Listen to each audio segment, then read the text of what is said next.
Study IQ IAS। अब तैयारी हुई अफोर्डेबल। हल्दी घाटी का युद्ध। Welcome to study IQ। मेरा नाम है आदेश सिंह। दोस्तों, अपनी नजरें अगर हम इतिहास के पन्नों पर दौड़ाएंगे तो पाएंगे कि भारतीय भूमि ने अब तक कई युद्ध देखे। इनमें से कुछ युद्ध बाहरी आक्रांताओं को खदेड़ने के लिए लड़े गए, कुछ साम्राज्य विस्तार के लिए, तो कुछ मातृभूमि की रक्षा के लिए लड़े गए। लेकिन इनमें से एक युद्ध ऐसा था जो अपनी आन बान शान और अपने आत्मसम्मान को बचाने के लिए लड़ा गया था।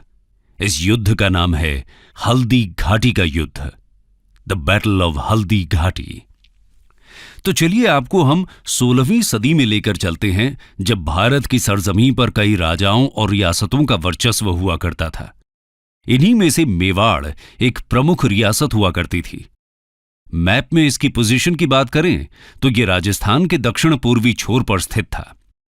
आज के भीलवाड़ा, चित्तौड़गढ़, प्रतापगढ़, राजसमंद, उदयपुर और झालावाड़ जैसे राजस्थान के जिले, मध्य प्रदेश के नीमच, मंदसौर और गुजरात के कुछ अंश मेवाड़ के हिस्से आते थे। मेवाड़ के बारे में हम इसलिए बता रहे हैं क्योंकि इसी रजवाड़े से उस योद्धा का संबंध था जिसने हल्दी घाटी के युद्ध में वीरता की अपनी एक अनोखी कहानी गढ़ी थी। धरती जागी, आकाश जागा, वो जागा तो मेवाड़ जागा। ये लाइंस उस शख्स को इंगित कर रही हैं जिन्होंने अपनी आन बान शान की रखवाली के लिए अपने प्राण न्यौछावर कर दिए थे, यानी कि महाराणा प्रताप की। दोस्तों, हल्दी घाटी का युद्ध कब, कहां और किन वजहों से लड़ा गया था, इन सभी सवालों के जवाब तलाशने से पहले हम महाराणा प्रताप की एक छोटी सी जीवनी को देख लेते हैं। Early life of Maharana Pratap. बात दरअसल 9 मई 1540 की है, जब मेवाड़ के राजा उदय सिंह और जयवंता बाई के घर कीका का जन्म हुआ था। कीका उदय सिंह का सबसे बड़ा बेटा था। अब आप यहां सोच रहे होंगे कि आखिर ये कीका कौन है, तो हम आपको बताते चलें कि महाराणा प्रताप को ही बचपन में कीका कहकर बुलाया जाता था। दरअसल महाराणा प्रताप का बचपन भील समुदाय के साथ बीता था। भील समुदाय के बच्चों के साथ ही वे खेले कूदे, बड़े हुए और युद्ध कला सीखी। भील समुदाय के लोग अपने पुत्र को कीका कहकर पुकारते थे, इसलिए भील महाराणा प्रताप को भी कीका नाम से ही बुलाते थे। तब दक्षिणी पश्चिमी मेवाड़ में यह शब्द बेहद चलन में था।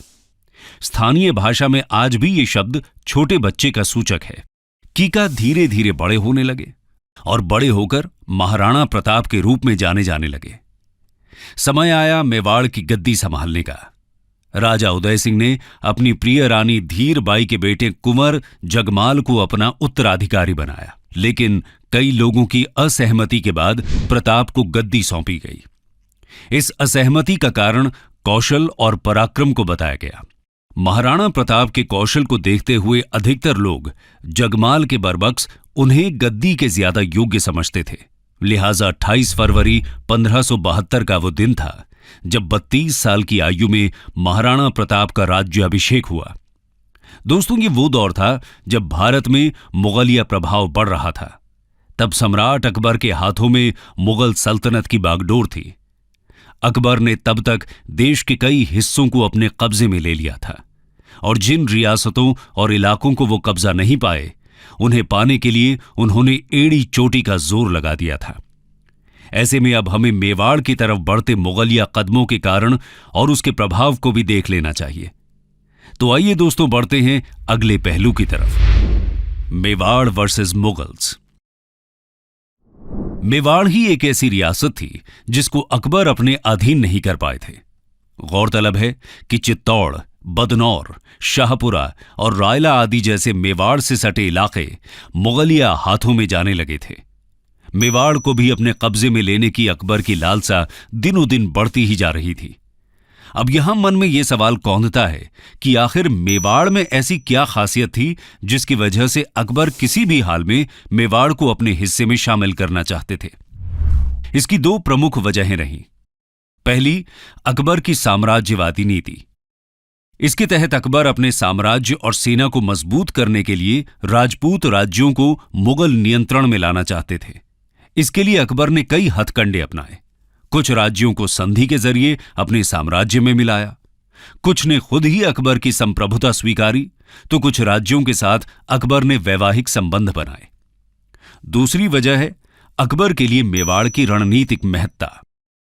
दरअसल दिल्ली और आगरा से गुजरात के बंदरगाहों तक और मालवा से दक्कन तक के लिए ट्रेड, कॉमर्स और मिलिट्री कैंपेन रूट्स मेवाड़ के रास्ते ही होकर गुजरते थे। ऐसे में अकबर का पूरा जोर था कि वो मेवाड़ को अपने हिस्से में ले आए ताकि व्यापार आदि में किसी भी तरह की रुकावट ना आए। अकबर युद्ध के जरिए मेवाड़ को अपना नहीं बनाना चाहते थे। वो चाहते थे कि शांति से, बिना किसी जोर जबरदस्ती के मेवाड़ उनकी संप्रभुता स्वीकार ले। इसके लिए अकबर ने कई दफा महाराणा प्रताप के पास संधि प्रस्ताव भेजे ताकि महाराणा प्रताप स्वेच्छा से अपनी अधीनता स्वीकार कर लें। 1572 से लेकर 1576 के बीच जलाल खां, मानसिंह, भगवान दास और टोडरमल के नेतृत्व में उन्होंने 4 शिष्टमंडल महाराणा प्रताप के पास भेजे। इन शिष्टमंडलों को भेजने के पीछे का अकबर का मकसद समझौतों की आड़ में मेवाड़ को मुगल सल्तनत के अधीन लाना था। लेकिन महाराणा प्रताप को यह सब कहां मंजूर था। वो अपनी आन बान शान यानी मेवाड़ को किसी भी कीमत पर खोना नहीं चाहते थे। फिर क्या था, वे अकबर के हर एक प्रयास पर पानी फेरते रहे। अकबर के साथ किसी भी संधि में रुचि नहीं दिखाई। लेकिन सीमावर्ती इलाकों के मुगल साम्राज्य में शामिल होने से मेवाड़ की आर्थिक और राजनीतिक स्थिति धीरे धीरे चरमराने लगी थी। महाराणा प्रताप से जुड़े कई लोग अकबर से जा मिले। सत्ता छिन जाने के विरोध में महाराणा प्रताप के भाई जगमाल भी अकबर के खेमे में चले गए। इन सब का फायदा उठाते हुए अकबर ने प्रताप के सामने 2 विकल्प छोड़े। पहला तो ये कि वो अकबर की अधीनता को स्वीकार कर लें और अपना जीवन खुशी खुशी बिताएं। दूसरा ये कि अपना स्वतंत्र अस्तित्व चुनें। दूसरे विकल्प को चुनने में कठिनाइयां अपार थीं, लेकिन महाराणा प्रताप को किसी की अधीनता किसी भी कीमत पर स्वीकार नहीं थी। लिहाजा उन्होंने दूसरे विकल्प संघर्ष को चुना और इन सब का परिणाम था हल्दी घाटी की लड़ाई। लिहाजा ऐसे में हमें यह देखना होगा कि आखिर ये युद्ध किस प्रकार लड़ा गया, मुगल और प्रताप की सेना की क्या कुछ स्थिति थी आदि आदि। तो आइए बढ़ते हैं हल्दी घाटी के युद्ध की तरफ। The beginning of battle. गौरतलब है कि अकबर के तमाम प्रयासों के बावजूद प्रताप ने अकबर की अधीनता को नहीं स्वीकारा। लिहाजा अकबर ने मेवाड़ पर आक्रमण के आदेश दे दिए थे। राजस्थान के राजसमंद जिले में एक कस्बाई गांव है थमनौर। इस गांव के पास एक मैदान में मुगल सेना का प्रताप के साथ युद्ध हुआ। यह युद्ध एक संकरे पहाड़ी दर्रे से खमनौर के मैदान में बनास नदी तक लड़ा गया था। खमनौर से बलीचा गांव तक 6 किलोमीटर में फैला ये रण क्षेत्र हल्दी घाटी के नाम से जाना पहचाना गया। आपको बता दें कि यहां की मिट्टी का रंग हल्दी के जैसा पीला होने की वजह से इस घाटी का नाम हल्दी घाटी पड़ा है। दोस्तों, अब यहां सवाल है कि आखिर इस युद्ध में कौन कौन शामिल हुए थे। तो आइए इसके बारे में भी आपको थोड़ी जानकारी दे देते हैं। महाराणा प्रताप ने अपने घुड़सवार सैनिकों और भील समुदाय के धनुर्धरों को युद्ध के मैदान में उतारा था। इसमें प्रताप के हरावल का नेतृत्व अफगान के हकीम खां सूरी ने संभाला था। अब आप लोग यहां सोच रहे होंगे कि आखिर ये हरावल क्या होता है। तो आपको बताते चलें कि सेना के सबसे आगे वाले दस्ते अथवा टुकड़ी को हरावल कहा जाता है। वहीं मानसिंह कछवाहा मुगल सेना के हरावल का नेतृत्व कर रहे थे। महाराणा प्रताप की सेना में भील नेता राणा पूंजा भील के अलावा भामाशाह और उनके भाई ताराचंद, ग्वालियर के राजा रामशाह तोमर और उनके बेटे रामदास बदनौर, भीम सिंह डोडिया, झालामान सिंह, झाला बीदा, बच्छावत और जयमल मेहता आदि जैसे योद्धा शामिल थे। वहीं जगन्नाथ कछवाहा, माधो सिंह कछवाहा, सैयद हाशिम, राणा प्रताप के भाई जगमाल, शक्ति सिंह और सगर, बहलोल खान आदि मुगल सेना में शामिल थे। बदायूंनी इस युद्ध में मुगल सेना की तरफ से लड़ रहे थे। आगे जाकर मुंतखब उत तवारीख में बदायूनी ने हल्दी घाटी के युद्ध का वर्णन किया था। इस युद्ध में हाथियों और घोड़ों को भी उतारा गया था। महाराणा प्रताप के प्रतापी घोड़े का नाम था चेतक। ये वही घोड़ा था जिसने अपने मालिक को बचाने के लिए खुद के प्राण न्यौछावर कर दिए थे। दूसरी तरफ हल्दी घाटी के युद्ध में मानसिंह के हाथी का नाम मर्दाना और अकबर के हाथी का नाम हवाई था। गजमुक्ता, गजराज और रनमदार कुछ अन्य हाथी थे। ये तो रही दोनों सेनाओं की बात। अब बढ़ते हैं युद्ध वाले दिन की तरफ। आखिरकार वो दिन भी आ गया जब दोनों सेनाएं आमने सामने आईं। 18 जून 1576 की सुबह युद्ध का बिगुल बजा था। महाराणा प्रताप के पहले ही वार में काफी जोर था। कई मुगल सैनिक भाग खड़े हुए। स्वयं बदायूनी भी मौका देखकर फरार हो गए। स्थिति को देखते हुए मुगलों की आरक्षित फौज के प्रभारी मेहत्तर खां ने यह अफवाह फैला दी कि बादशाह अकबर स्वयं शाही सेना लेकर युद्ध में आ रहे हैं। फिर क्या था, अकबर के सहयोग की बात सुनकर मुगल सेना में थोड़ी हिम्मत बंधी। इसके बाद दोनों सेनाएं बनास नदी के किनारे रक्तताल के मैदान में भिड़ी। इस युद्ध का भी वही नतीजा निकला। मुगल सेना फिर से बिखर गई। मानसिंह ने जैसे तैसे अपनी सेना को इकट्ठा किया। फिर दोनों सेनाएं हाथी युद्ध में भिड़ी। इसे हाथी युद्ध इसीलिए कहा गया क्योंकि इसमें हाथियों के दस्ते को भी युद्ध में उतारा गया था। मुगल सेना की तरफ से तीरों और गोलों की बौछार होने लगी। प्रताप के खेमे में निराशा छाने लगी। तब महाराणा ने अपने 2 हाथियों लूना और रामप्रसाद को युद्ध में उतारा। प्रताप की सेना में खांडेराव और चक्रवात जैसे हाथी भी थे।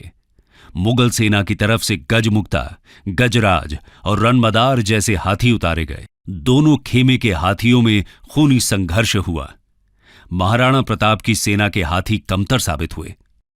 लूना और रामप्रसाद को मुगल सेना ने अपने कब्जे में ले लिया। मानसिंह को मारकर युद्ध में वापसी करने की महाराणा प्रताप की आखिरी कोशिश भी नाकाम रही। महाराणा प्रताप अपने साथियों रामशाह, ताराचंद, राणा पूंजा, हकीम सूर के साथ दुश्मन के खेमे को चीरते हुए मानसिंह के हाथी तक पहुंचे। मानसिंह अपने हाथी मर्दाना पर बैठे थे, जबकि प्रताप अपने घोड़े चेतक पर। चेतक ने मानसिंह के हाथी पर अपना पैर रखा और प्रताप ने अपने भाले से मानसिंह पर वार किया, पर यह वार सफल नहीं हुआ। मानसिंह बच निकले, लेकिन इन सब में चेतक का एक पैर जख्मी हो गया था। अब महाराणा की हार तय नजर आने लगी थी। युद्ध में प्रताप के जीवन को संकट में देखकर प्रताप की सेना के एक योद्धा झाला बीदा ने प्रताप का मुकुट धारण कर युद्ध किया। यह खास मुकुट था। इसमें राजसी छतरी लगी हुई थी। इस मुकुट से महाराणा आसानी से पहचान में आ जाते थे। झाला बीदा के इस मुकुट को पहनने से मुगल सैनिक महाराणा की बजाय उन्हें निशाना बनाने लगे। महाराणा को समझा बुझाकर जंग के मैदान से दूर भेजा गया और बीदा प्रताप की जान बचाते बचाते हल्दी घाटी में वीर गति को प्राप्त हुए। आखिरकार राणा को मैदान छोड़कर जाना पड़ा। वो अपने जख्मी घोड़े के साथ पहाड़ी की तरफ निकल लिए, लेकिन ज्यादा दूर नहीं जा सके। चेतक जख्मी हो चुका था। अपने मालिक को सुरक्षित जगह पर पहुंचाकर चेतक ने अपने प्राण त्याग दिए। बलीचा नामक जगह पर महाराणा प्रताप ने अपने इस प्यारे घोड़े का अंतिम संस्कार किया और उसे श्रद्धांजलि दी। बलीचा में आज भी चेतक की समाधि बनी हुई है। लेकिन यहां अभी भी यह सवाल बना हुआ है कि आखिर इस युद्ध का परिणाम क्या था। तो आइए आपको ले चलते हैं हल्दी घाटी के युद्ध के परिणाम की तरफ। Who was the winner? गौरतलब है कि हल्दी घाटी के युद्ध का कोई परिणाम नहीं निकल पाया था। इसकी वजह यह थी कि अकबर महाराणा प्रताप को जिंदा अथवा मुर्दा पकड़ने में कामयाब नहीं हो पाए थे। हालांकि उन्होंने मेवाड़ के कई हिस्सों पर अपना कब्जा कर लिया था।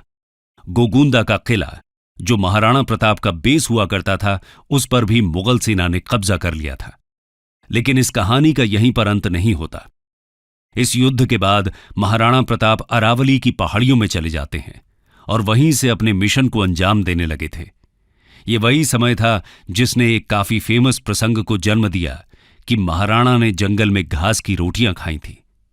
गोरिल्ला अथवा छापामार युद्ध के जरिए प्रताप ने धीरे धीरे अपने साम्राज्य को फिर से हासिल करने की दिशा में काम किया। देखते ही देखते उन्होंने चित्तौड़ और मंडलगढ़ को छोड़कर कुंभलगढ़, गोगुंदा और उदयपुर जैसे शेष हिस्सों पर फिर से अधिकार कर लिया।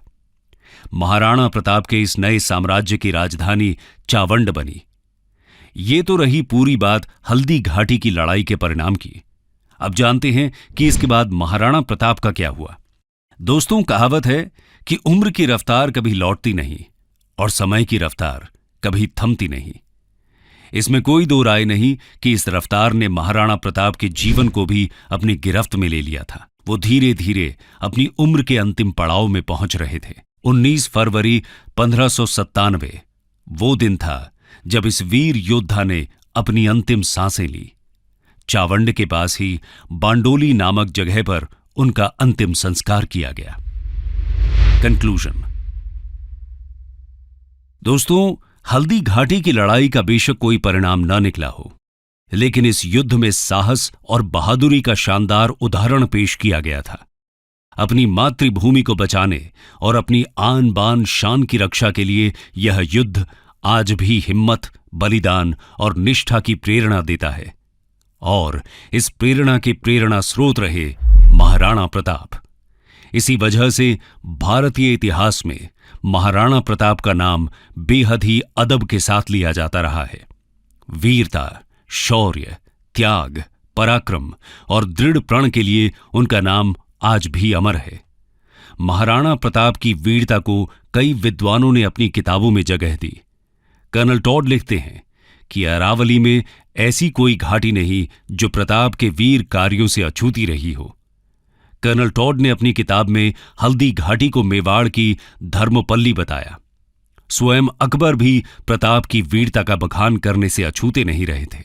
अकबर का कहना था कि भारत में जब भी कभी अकबर और महाराणा प्रताप का नाम लिया जाएगा तो महाराणा प्रताप का नाम मेरे से पहले पूरे अदब के साथ लिया जाएगा। स्टडी IQ IAS अब तैयारी हुई अफोर्डेबल।